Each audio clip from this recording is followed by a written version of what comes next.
Seorang petugas kebersihan malam bernama Arda bekerja di sebuah gedung arsip pemerintah yang tua dan sepi. Setiap lantai memiliki 3 lorong. Namun suatu malam, ia menemukan lorong keempat yang tidak tercantum di denah manapun. Ia masuk karena mendengar suara anak kecil menangis di dalam.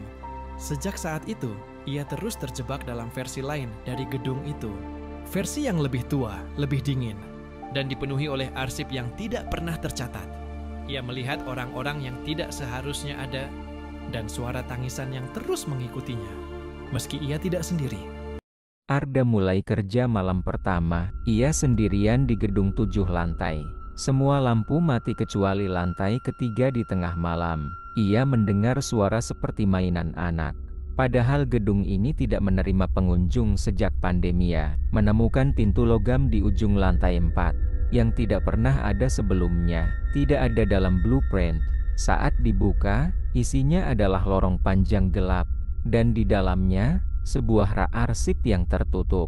Kain putih dan bau terbakar. Ia menemukan map dengan label "Untuk yang tidak kembali".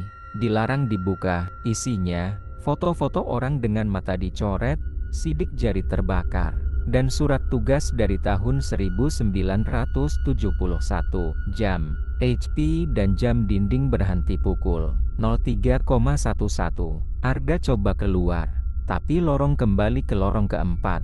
Semua lorong sekarang jadi lorong keempat. Ia masuk ke putaran, ia kembali ke ruang security.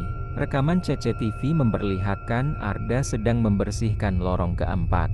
Tapi tidak sendiri. Ada anak kecil berdiri di belakangnya sepanjang waktu.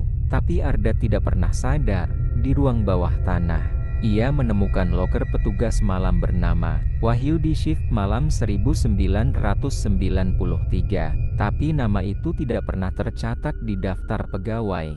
Dalam lokernya, tulang jari, jam rusak, dan kunci dengan ukiran angka 4. Arda mulai melihat anak kecil itu di cermin, di rekaman, di bayangannya sendiri. Anak itu tidak bicara, tapi selalu menunjuk ke arah rak.